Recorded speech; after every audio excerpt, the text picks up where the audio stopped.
Physics grade 9, chapter number 6, work and energy. The first topic. What is work?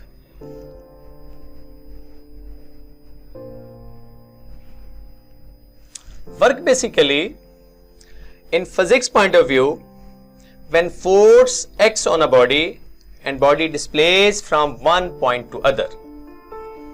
I'm not going to write the definition on board, I just want to explain the basic points.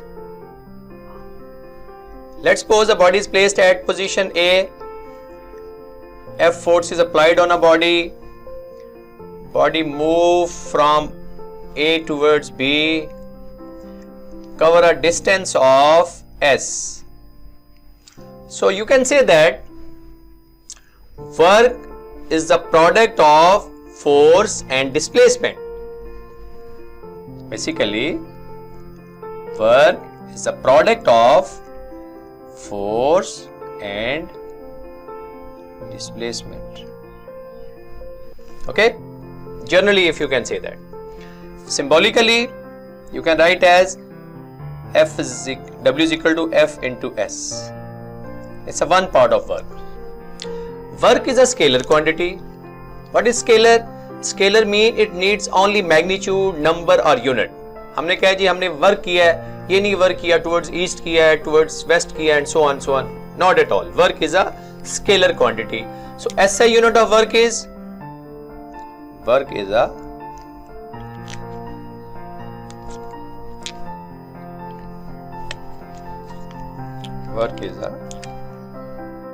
scalar quantity. Everybody clear about it? Scalar mean it needs only magnitude, number or unit. तो work क्या हुआ जी? Is a scalar quantity. SI unit of work is System International. Unit is joule. Joule was scientist. Symbolically it can be written as joule. How to define joule? Please do understand. Force. Work 1 joule कब होगा? Please do understand. When 1 Newton force act upon a body and body displays 1 meter from one position to other, it is called work. As work is said to be 1 joule. Please listen it again. 1 Newton force act upon a body and body displays 1 meter. So this is called work has to be done 1 joule.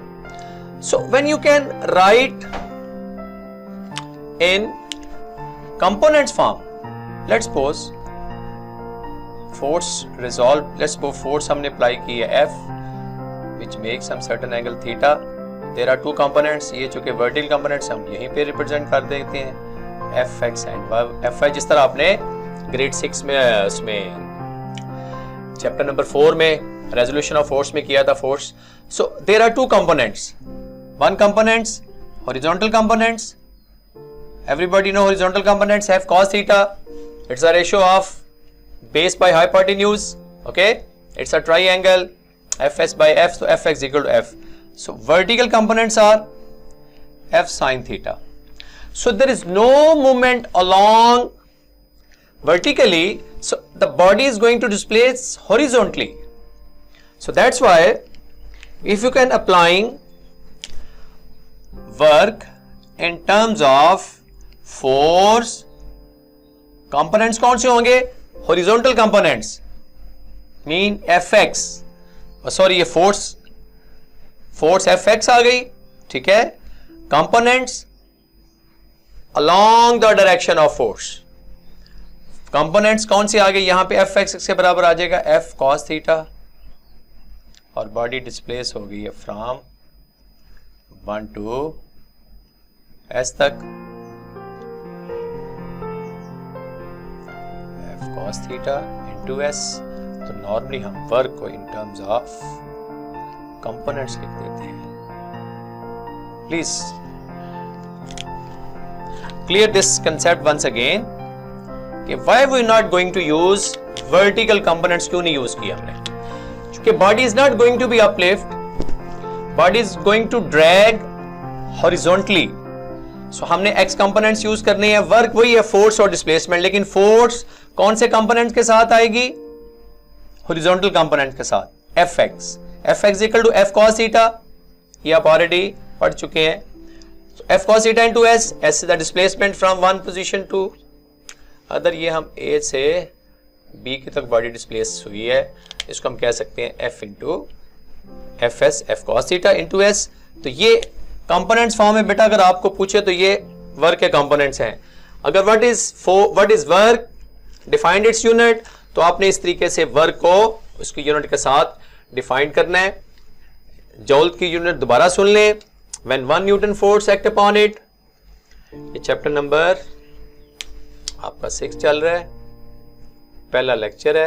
I hope के work से related, work positive, work negative, work zero, there are 3 stages which is based upon this relation. Work positive work, negative work,